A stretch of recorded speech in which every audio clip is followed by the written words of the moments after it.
Assalamualaikum warahmatullahi wabarakatuh. Aku, Advokat Tadigawa.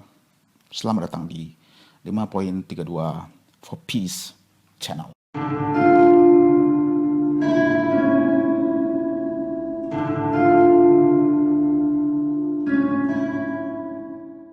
Halo semuanya, kembali lagi bersama aku, Advokat Tadigawa, seorang advokat yang bercerita atau berbagi kasus-kasus unik, menarik, dan atau mengerikan seputar kriminal yang bahasa kerennya true crime. Dan pada kesempatan kali ini, aku mau sharing satu kasus true crime yang sangat menyedihkan dan mungkin sekaligus bisa membuat kita marah. Kasus ini tak lain dan tak bukan adalah kasus dari Junko Furuta. Siapakah Junko Furuta?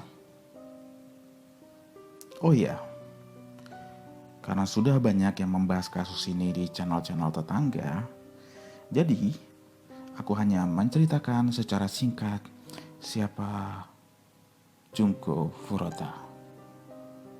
Siapakah Junko Furuta?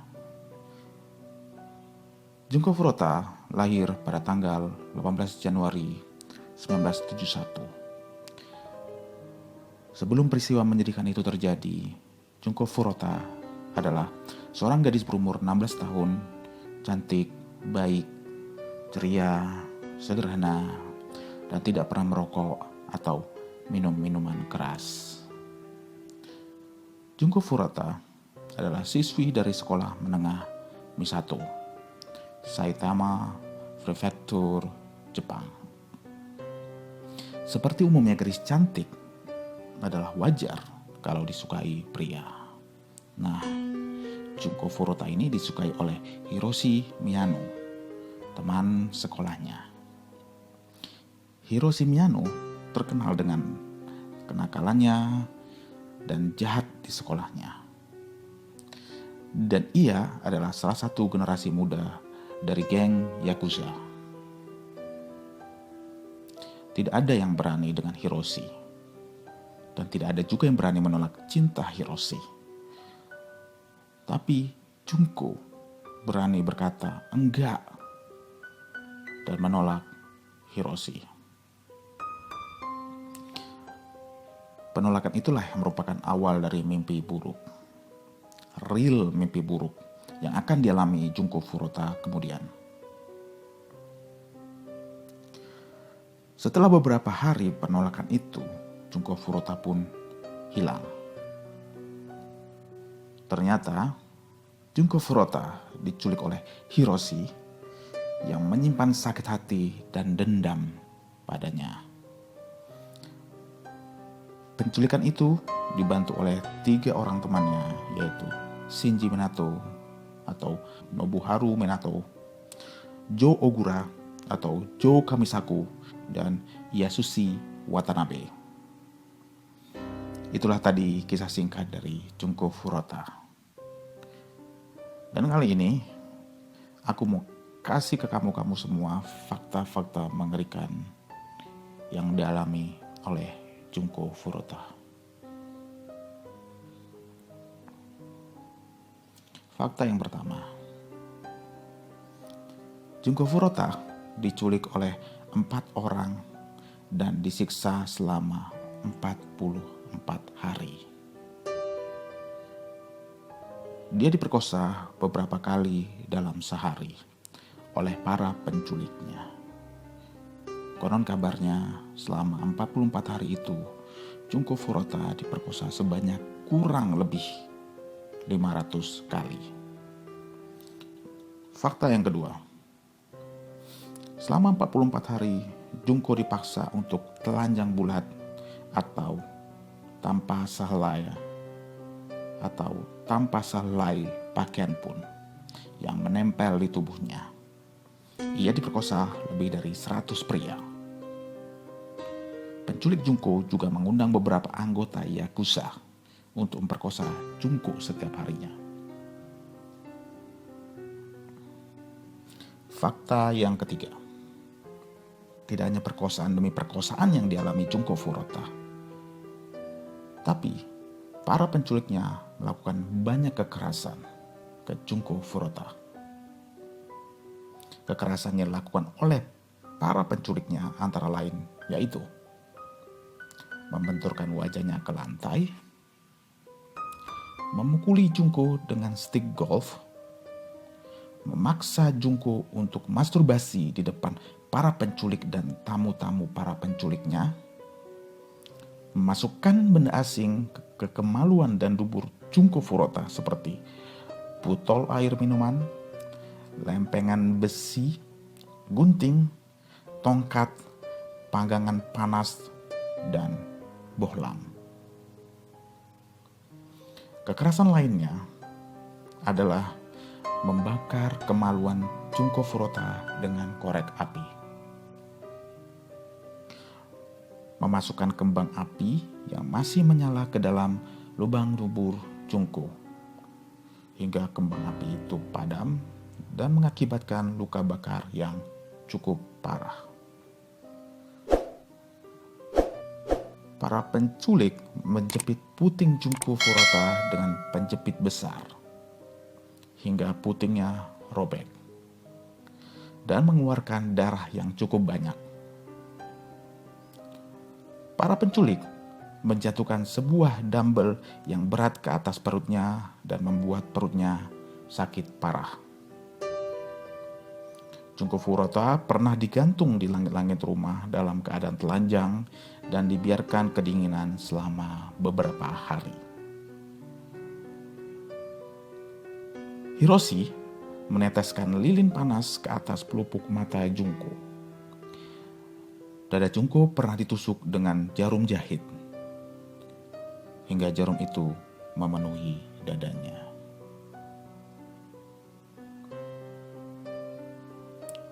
Fakta yang keempat, Junko Furuta selama masa penculikannya dibiarkan kelaparan dan kehausan. Bahkan pada saat dia kelaparan, dia dipaksa makan kecoa dan dipaksa minum air kencingnya sendiri. Fakta yang kelima, 2 minggu setelah dia diculik, Junko Furuta mencoba untuk menelpon polisi. Namun, ketahuan sebelum dia sempat menelpon. Dan akibatnya membuat para penculiknya marah dan kemudian menyiram kaki Junko dengan bensin dan membakarnya dan kemudian menyiram kaki Junko dengan bensin lalu membakarnya. Membuat seluruh kulit kakinya melepuh. Fakta yang keenam,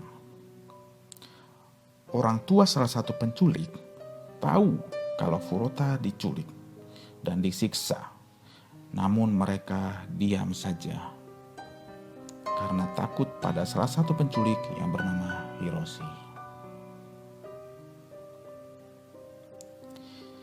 Hiroshi yang memiliki koneksi atau ikatan dengan geng Yakuza. Sekedar info, kalau Yakuza adalah sindikat terorganisir di Jepang. Biasanya orang-orang menyebut mereka dengan sebutan mafia Jepang. Di hari ke-43, Junko meminta ke para penculiknya untuk dibunuh saja, agar Junko Furuta tidak merasakan rasa sakit lagi. Tapi para penculiknya tidak menyetujui keinginannya. Infonya, para penculik itu mengakui bahwa mereka pada saat melukai Junko Furuta, mereka sangat senang dan menikmati sekali. Fakta ke-8. Puncak penyiksaan Junko Furuta adalah pada saat Furuta diajak bermain game, yaitu bermain game Mahjong. Dan ternyata dia memenangkan game itu. Tapi akibatnya itu malah membuat para penculiknya marah dan melakukan kekerasan untuk kesekian kalinya. Mereka malah memukulinya lagi dengan barbel besi dan membakar kaki, tangan, perut, dan wajahnya, sehingga akibatnya seluruh tubuh Junko dipenuhi luka bakar, lebam, dan pendarahan yang sangat parah. Keesokan harinya, pada tanggal 4 Januari 1989, Junko Furuta akhirnya mengembuskan nafas terakhirnya karena sudah tidak kuat lagi menerima siksaan fisik yang kejam dari para penculiknya. Fakta yang ke-9, para penculiknya berusaha menghilangkan mayat Junko Furuta dengan cara meletakkan mayat Furuta dalam drum, kemudian menuangkan semen beton ke dalam drum tersebut. Setelah itu, mereka mengubur drum tersebut di kawasan industri, dan itu menyebabkan mayatnya sangat sulit untuk ditemukan. Fakta ke-10, 3 dari penculiknya mendapatkan hukuman penjara yang sangat ringan, yaitu kurang dari 8 tahun. Sedang Shimiano yang tadinya dihukum 17 tahun berubah menjadi 20 tahun setelah ia mengajukan banding atas hukumannya. Tentang hukumnya, untuk kasus Junko Furuta ini juga banyak terjadi di Indonesia. Salah satunya seperti kasus tragis yang dialami oleh adik kita Yuyun beberapa tahun kemarin. Untuk kasusnya Yuyun nanti bisa kita bahas di video berikutnya saja ya. Kembali lagi ke kasus Junko Furuta. Kalau apabila terjadi di negara Indonesia dan apabila pelaku berusia di bawah 18 tahun, itu bisa dikenakan tindak pidana pasal 76D Undang-Undang Nomor 35 Tahun 2014, Undang-Undang Perlindungan Anak, yang menyebutkan bahwa setiap orang dilarang melakukan kekerasan atau ancaman kekerasan, memaksa anak melakukan persetubuhan dengannya atau dengan orang lain. Apabila melanggar hal yang diatur dalam pasal 76D Perlindungan Anak, maka dapat dijerat pasal 81 Perpu nomor 1 tahun 2016 dengan ancaman pidananya 5 sampai 15 tahun dan denda maksimal 5 miliar rupiah. Itulah dia sekilas info hukumnya kalau kasus Junko Furuta terjadi di Indonesia. Oke, kita lanjut ya. Kita udah bahas fakta mengerikannya dan bagaimana sisi hukumnya di Indonesia. Selain fakta-fakta tadi, ada beberapa fakta-fakta menarik lainnya yang berkaitan dengan kasus Junko Furuta ini. Yaitu, Jo Kamisaku, salah satu penculik Junko Furuta, setelah bebas dari hukuman penjaranya, ditangkap lagi karena menyerang seorang pria secara brutal. Dan ada beberapa karya yang terilhami dari kisah sedih Junko Furuta ini, yang kemudian dijadikan karya film, komik manga, dan lagu. Salah satunya adalah lagu dari Danila Riyadi yang berjudul Junko Furuta.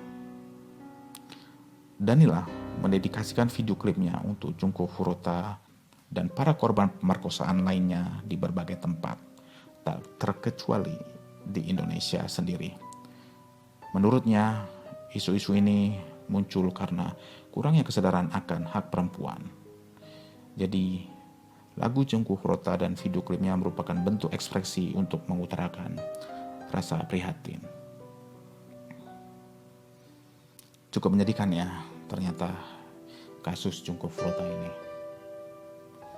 Ternyata banyak yang masih mengingat kasus ini, khususnya warga Jepang sendiri. Seakan-akan dari peristiwa Junko Furuta ini tidak pernah bisa dilupakan karena memang mengerikan dan menyedihkan. Bayangkan kalau peristiwa itu terjadi di sekitar kita, di lingkungan kita, dan semoga aja tidak. Kita hanya bisa berdoa semoga Tuhan tetap melindungi kita, keluarga kita, saudara-saudara kita, teman-teman kita, dan semuanya. Oke, segitu aja dulu cerita dari aku. Akhir kata, jangan lupa bersyukur, tetap hati-hati, dan waspada. Aku, Advokat Adikawa, di 5.32 for Peace Channel, undur diri dulu. Peace.